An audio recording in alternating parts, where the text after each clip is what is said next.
Salut à tous, aujourd'hui on se retrouve sur Final Fantasy XI pour un combat que vous avez peut-être déjà entendu parler. Il s'agit du combat Héroïne Holfast. Alors c'est un combat un peu pour les nostalgiques où le but va être de combattre les différentes héroïnes du jeu. Alors là vous allez sûrement me demander pourquoi vous voyez deux vidéos de gameplay en même temps sur votre écran. En fait le combat se déroule en deux parties. La première partie va être de combattre chacune des héroïnes individuellement. Mais une fois qu'on les a toutes battues en fait, on débloque un nouveau combat où le but ça va être de les combattre à nouveau, mais ce coup-ci tous en même temps. Alors sur la vidéo de ce combat j'étais en train de kite et c'est pourquoi malheureusement on ne voit pas le combat. Mais c'est aussi pourquoi vous voyez deux vidéos en même temps. Sur l'une vous pourrez me voir en train de kite toutes les héroïnes.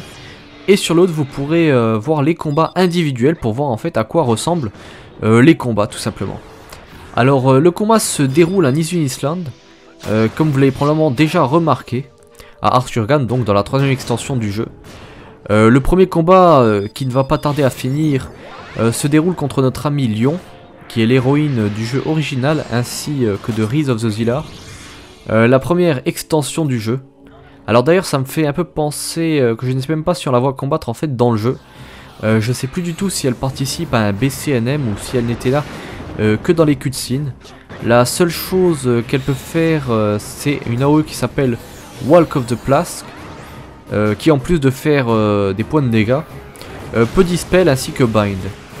Et en fait nous pousse en arrière, c'est pour quoi nous la combattions contre un mur. Alors l'héroïne suivante qui est déjà sur l'écran, et comme vous l'avez probablement déjà reconnu, la célèbre héroïne de Chain of Promasia, Prish, qui est aussi jouable dans le spin-off de Dissidia Duodecim. Alors comme pour Lion c'est un combat très classique qui ne devrait pas poser de problème. La principale attaque puissante qu'elle peut utiliser est son attaque Knuckle Sandwich, une attaque de zone malheureusement qui donnera l'effet de weakness à toutes les personnes touchées. Alors l'effet de weakness c'est bien sûr celui qu'on récupère après être mort, qui réduit considérablement les HP ainsi que les MP et qui en plus donne un slow à plus de 100%, donc c'est vraiment un très mauvais debuff. Alors vous remarquerez aussi que Ulmia était présente, tout comme Gilgamesh en fait tout à l'heure dans le combat contre Lion. En fait l'une des particularités de ces combats est qu'en plus d'avoir à combattre l'héroïne, il y a aussi une personne importante liée au personnage qui va assister au combat et donner des encouragements. Alors heureusement ils ne sont là que pour faire acte de présence et n'aideront pas en fait les héroïnes en question.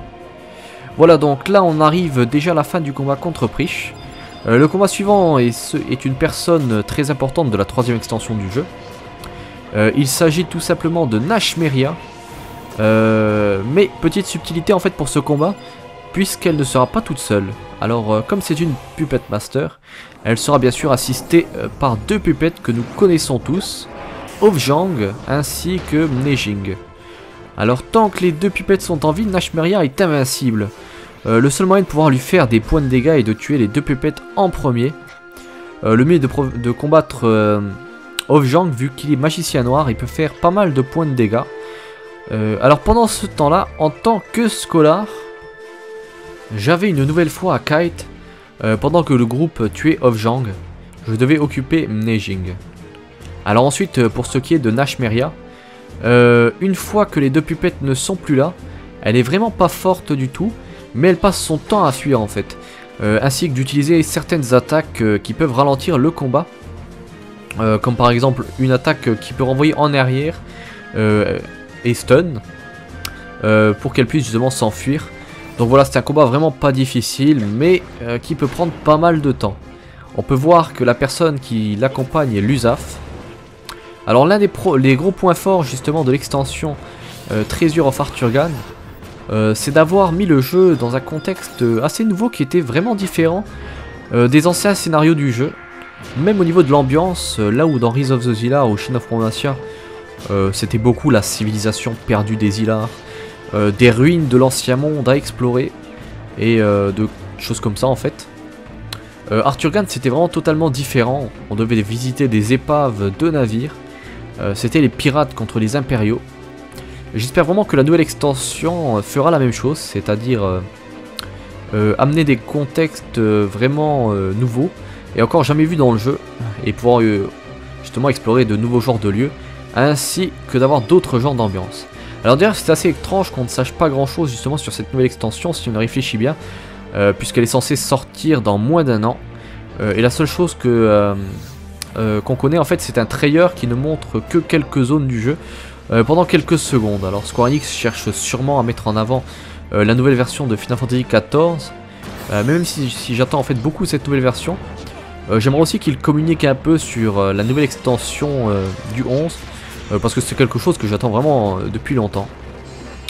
Et là nous arrivons à la 4e extension du jeu avec notre ami Lilithette, qui est d'ailleurs accompagné de notre cher ami Ketsis. Bon c'est vrai qu'en y pensant c'est assez étrange de retrouver Lilithette ici. Mais dans d'un autre côté, vous me direz, c'est encore plus étrange de rencontrer Lyon. Donc il faut vraiment pas chercher en fait de lien scénaristique sur ce combat. D'ailleurs on est à la fin du combat aussi contre les 5 héroïnes. Vu que nous avions utilisé les 2 heures, ça a été en fait beaucoup plus vite que les combats individuels.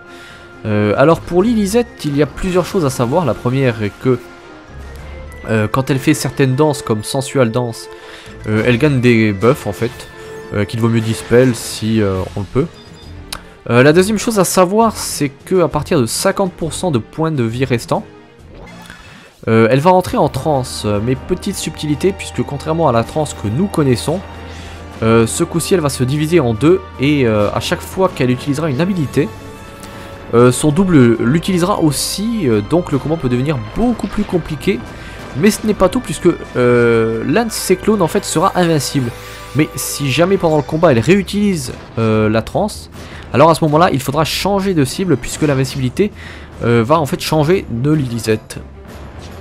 Voilà, donc c'est tout pour ce combat là. Le dernier combat que je vais vous en parler en fait tout de suite, puisqu'il est vraiment long, et c'est sûrement le plus dur.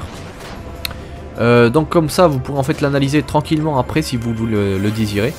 Ce coup-ci c'est contre la célèbre Mumor, qui est en fait l'héroïne de plusieurs fêtes qu'il y a eu dans le jeu. Alors au début elle ne paraît pas très dure, et il est d'ailleurs très facile de l'emmener à 1% de points de vie restants. Mais après ça elle commencera à parler, ce générera une bonne partie de ses points de vie, et elle commencera à utiliser des attaques très puissantes. Alors la plus puissante qu'elle peut faire, c'est une attaque de zone qui donnera l'effet Death sur tous les membres du groupe, qui se trouveront à plus de 5 mètres d'elle. C'est pourquoi il faudra vraiment rester collé à elle. Le problème en fait c'est qu'elle peut utiliser d'autres habilités qui non seulement renvoient les personnes en arrière, et en plus en fait elle donne l'effet terror pour être sûr que si jamais elle réutilise en fait son attaque qui tue en un coup, tout le monde meurt. Donc voilà, on arrive à la fin de cette vidéo. Donc voilà, j'espère que cette vidéo vous aura plu et qu'elle vous aura aidé si vous comptiez faire ces boss. En tout cas j'ai vraiment trouvé ça vraiment pas mal de pouvoir affronter les héroïnes qui nous ont suivis pendant tant d'années. Alors n'oubliez pas de mettre un pouce bleu si vous avez aimé, n'oubliez pas de me laisser un commentaire pour me dire ce que vous en avez pensé, et n'oubliez pas de vous abonner à la chaîne pour manquer aucune de mes prochaines vidéos. Voilà, bonne journée à tous et à la prochaine.